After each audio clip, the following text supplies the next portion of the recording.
Aladin et la lampe merveilleuse.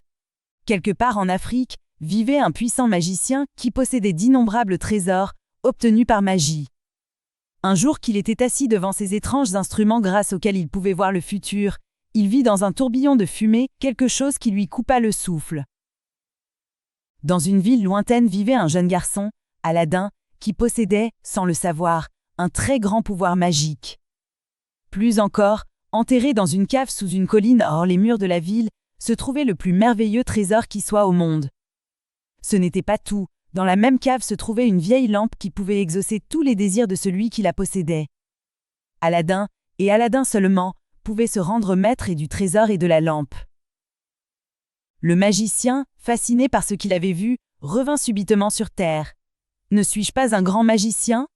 se dit-il, « je ne vais certainement pas laisser un tel trésor entre les mains de cet ignorant. » En tâte, il se déguisa en religieux et, frottant l'anneau magique qu'il avait au doigt, dit « Conduis-moi dans la ville d'Aladin. » En un éclair, il fut dans la rue où Aladin jouait avec ses compagnons. Dès qu'il l'eut reconnu, le magicien appela le jeune garçon. « Aladin, mon cher neveu, viens que je t'embrasse. Cela fait si longtemps que je te cherche. » Aladin, le regardant avec étonnement, répondit « Je ne vous connais pas, ma mère ne m'a jamais parlé d'un oncle et mon regretté père ne m'avait de sa vie parlé d'un frère. »« Mon pauvre enfant, dit en pleurant le magicien, cela fait si longtemps que je n'ai pas vu ton cher père et il me faut apprendre maintenant qu'il est mort. Mon cher enfant, continua-t-il, par amour pour ton défunt père, je veux prendre en charge ton éducation et faire de toi une personne respectable, car je vois à tes vêtements que ta mère a bien du mal à vous faire vivre. » Mon oncle, dit Aladin, ma mère, en effet, n'est qu'une pauvre ouvrière, allons la trouver pour lui annoncer la bonne nouvelle. Tout d'abord la pauvre veuve ne voulut pas croire le mystérieux étranger, mais elle se radoucit quand il lui donna 10 pièces d'or afin qu'elle achète des vêtements à son fils. Mais seulement les plus beaux, précisa-t-il avant de s'en aller, car si Aladin doit devenir riche et puissant, il doit être vêtu en conséquence. J'en jugerai par moi-même demain, car dès le lever du jour je le prendrai à ma charge. La mère d'Aladin employa les 10 pièces d'or à l'achat des plus beaux et des plus fins vêtements qu'elle put trouver. Le matin suivant, quand l'étranger revint, Aladin l'attendait, vêtu aussi somptueusement que les enfants des plus riches de la ville. « Parfait, » approuva le magicien, « maintenant allons, il n'y a plus de temps à perdre. » Il l'emmena dans de splendides jardins pleins de fleurs merveilleuses qui embaumaient. Leurs pétales multicolores se reflétaient dans les pièces d'eau, bordées de mosaïques et de fontaines. Ils se reposèrent sur une pelouse douce comme du velours et écoutèrent le chant des oiseaux. Aladin n'avait jamais rien vu ni entendu d'aussi beau, même dans ses rêves. Quand le magicien vit Aladin aussi émerveillé, il se frotta les mains, son plan devait réussir. « Je vais te faire voir des choses extraordinaires et inconnues de tous les mortels, des richesses que personne n'a jamais vues, promit-il, alors qu'ils approchaient de la colline sous laquelle était enfoui le trésor. « Tu vas soulever cette trappe et descendre dans les profondeurs de la terre, murmura le faux oncle. Tu passeras par des couloirs, des salles, des jardins, tout ce que tu pourras prendre sur le chemin sera à toi. La seule chose que je désire est une lampe qui est accrochée dans une des salles. »« Avec plaisir, mon oncle, dit Aladin. Mais pourquoi ne viendriez-vous pas avec moi ? » ?»« Je reste ici pour veiller sur ta sécurité, dit le magicien. Maintenant vas-y. » Aladin attrape l'anneau et soulève la trappe avec tant de facilité que le magicien en est suffoqué. Le jeune garçon arrive à un passage obscur après avoir traversé de grandes salles pleines d'or, d'argent, de diamants, de perles et autres pierres précieuses. Sans le savoir, il a découvert le plus riche trésor du monde. Il continue d'avancer et arrive à un jardin merveilleux. Les arbres ploient, tant leurs branches sont chargées de fruits. Mais ce ne sont pas des fruits ordinaires, leur éclat est éblouissant. De chaque branche tombent des diamants, des perles, des rubis d'un rouge intense, des améthystes, des émeraudes et des saphirs. Les pétales des fleurs sont d'or fin et dignes d'orner la tête d'une princesse. Dans une niche est accrochée la lampe. Elle est vieille, poussiéreuse et éclaire faiblement. Aladin la décroche avec précaution, éteint la flamme, jette l'huile et prend le chemin du retour. Alors seulement il prend le temps d'admirer les richesses qui l'entourent et d'en remplir ses poches. Le magicien l'attend dans la plus grande impatience. Quand il le voit, il crie « Que de temps il t'a fallu ! Viens maintenant, passe-moi la lampe et je t'aiderai à sortir. »« Je ne peux pas, mon oncle, elle est trop lourde, aidez-moi d'abord à sortir, bégaya Aladin. Mais le magicien n'a pas la moindre intention de l'aider. Il veut la lampe pour ensuite se débarrasser du jeune garçon. Il insiste, tour à tour doux et menaçant, mais en vain. Aladin essaie encore et encore, mais il ne peut réussir à soulever la lampe jusqu'à l'ouverture. Alors le magicien entre dans une fureur épouvantable. « Ingrat, hurle-t-il, je vais te donner une leçon. » Et à ces mots, il jette une seconde poignée d'encens dans le feu, tout en marmonnant des paroles magiques dans une langue inconnue. La dalle de pierre se met à bouger et, lentement, recouvre l'ouverture. « Puisque je ne peux pas avoir cette lampe, tu peux mourir, personne ne viendra te chercher là, » dit-il avec un rire mauvais. Puis il frotte l'anneau magique et disparaît. Aladin est tout seul dans l'obscurité. Comment aurait-il pu penser que son oncle le traiterait aussi cruellement? Il appelle au secours, mais personne ne peut l'entendre, et il ne peut sortir de là sans aide. Il remonte les couloirs, les salles, jusqu'au jardin merveilleux, cherchant une issue éventuelle. Mais rien. Désespéré, il revient au point de départ, et, se laissant tomber dans un coin, il pleure silencieusement. Puis il se met à prier. Comme il prie, ses doigts accrochent la vieille lampe, et soudain, un génie à la figure énorme se matérialise devant lui. « Maître, vous m'avez appelé, que désirez-vous » demande-t-il à Aladin. « Emmène-moi auprès de ma mère » ordonne le jeune garçon, abasourdi, et, avant d'être revenu de son étonnement, il se trouve devant la porte de sa maison. Il raconte ses aventures à sa mère qui convie avec lui que la lampe renferme un pouvoir magique, et ils comprennent alors pourquoi le magicien y tenait tant. Aladin est fou de joie. Fini la pauvreté et les privations, et joignant le geste à la parole, il fait de nouveau apparaître le génie auquel il commande à dîner. Le génie disparaît un instant et reparaît chargé d'une bassine et de 12 plats d'argent, chacun rempli de mets plus délicats les uns que les autres. Le génie apporte également du vin et des fruits délicieux qu'il place devant Aladin et sa mère. Cette dernière ne peut en croire ses yeux et tremble de crainte. « Jette cette lampe, mon fils, elle est ensorcelée et ne nous apportera que des ennuis. » « Mais c'est elle qui m'a libéré de cette trappe dans laquelle mon prétendu oncle m'avait enfermé, » proteste Aladin en commençant à manger. Pourtant sa mère ne cesse de s'inquiéter et de trembler. Pour lui faire plaisir, Aladin promet de cacher la lampe dans un endroit sûr et de chercher un travail honnête. Puis tous deux décident de vendre les plats d'argent et ainsi de vivre un certain temps confortablement. Pendant la journée, Aladin va de marché en marché, regardant travailler les orfèvres et les commerçants en essayant d'apprendre quelque chose. Aladin a souvent entendu parler de la beauté de la princesse et il brûle d'envie de la voir. Inconscient du danger, il se cache donc derrière une porte et attend qu'elle passe. En effet, la princesse est la plus belle brune que l'on peut voir au monde. Elle éclipse par sa beauté toutes les servantes qui l'entourent. Quand elle passe devant la porte derrière laquelle se cache Aladin, le vent soulève légèrement son voile, découvrant ainsi un visage dont la perfection le fait trembler d'émotion. Une fois la princesse passée, il reprend ses pierres précieuses et rentre en courant chez lui. Il a toujours devant ses yeux la vision de la princesse, et bien que sa raison sache que c'est pure folie, son cœur déborde d'amour. Il ne peut plus ni manger ni dormir. Sa mère le remarque et lui en demande la raison. « Hélas, mon fils !»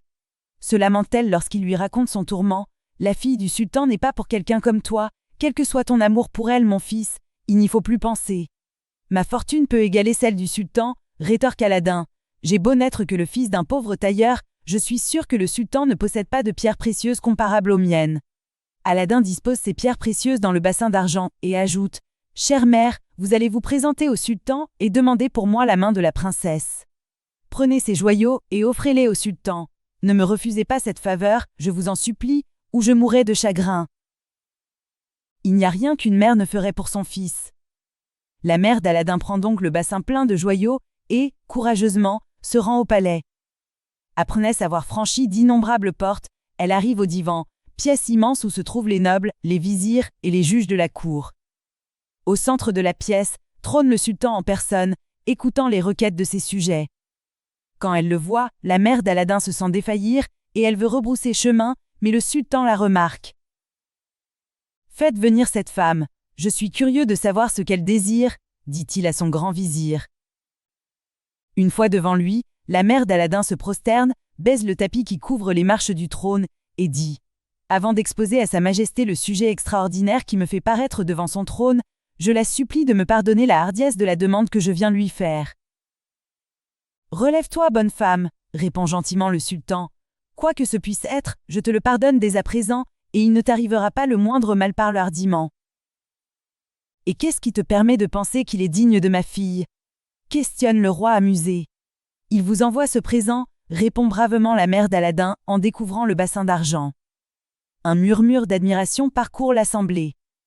Le sultan, revenu de son étonnement, se penche vers son grand vizir et lui dit « Chacune de ces pierres vaut à elle seule 10 fois plus que ma fortune tout entière.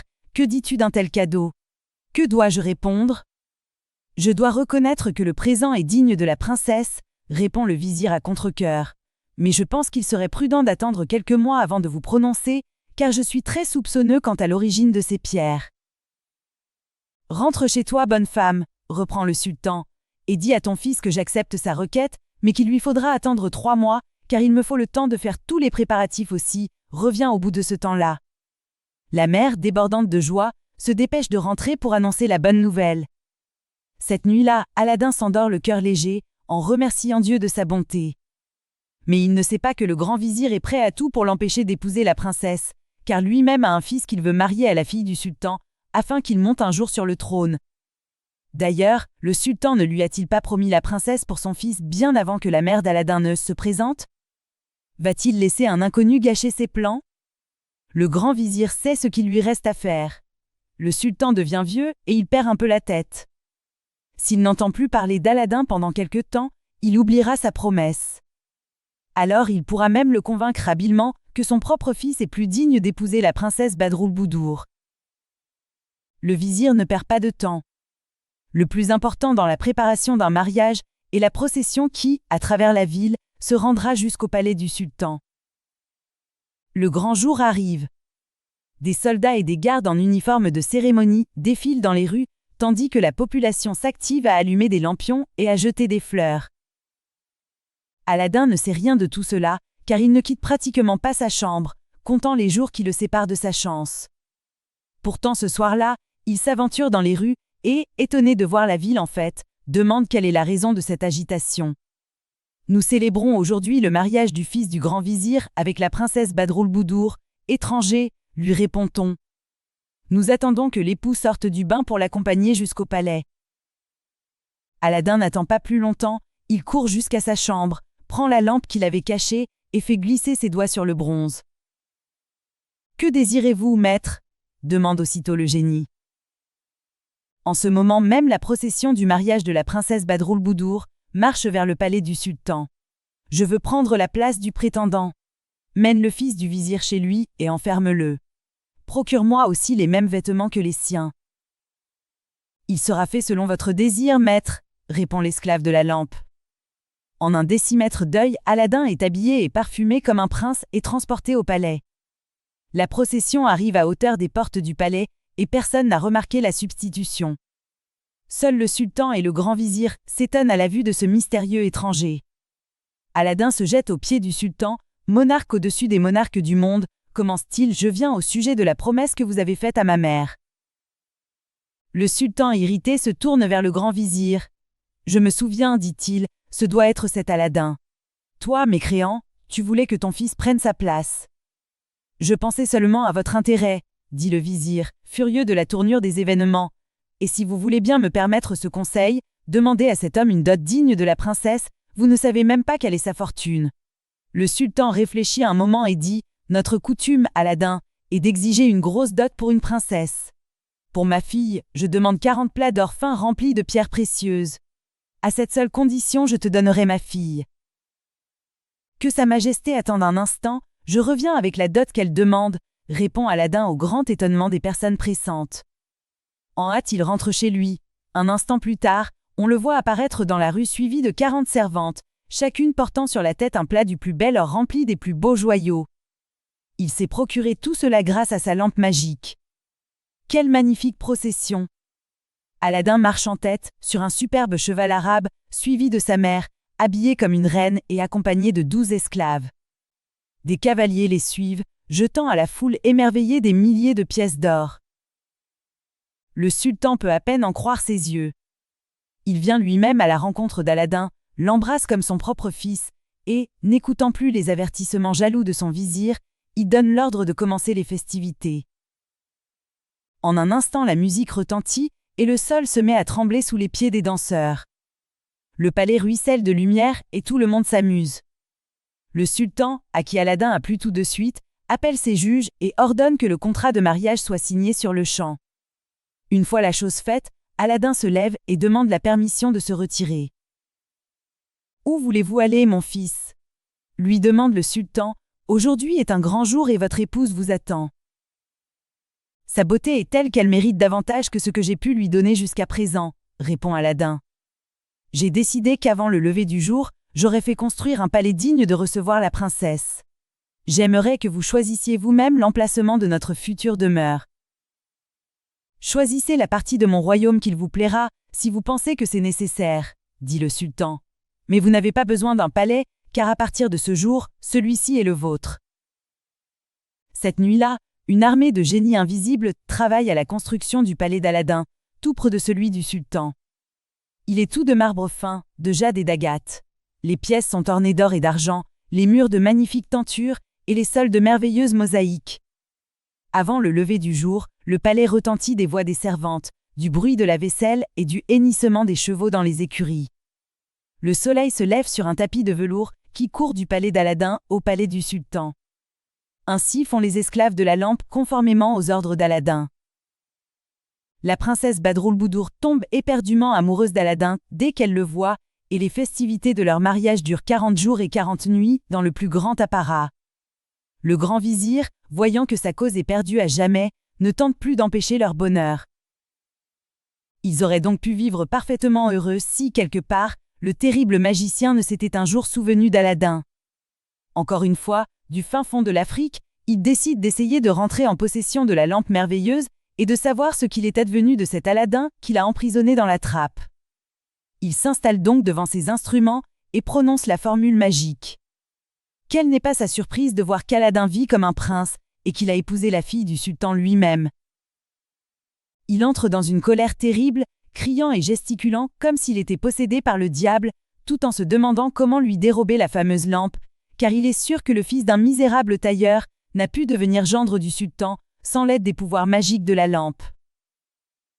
Il se décide à agir, et sans perdre une minute, il frotte son anneau magique.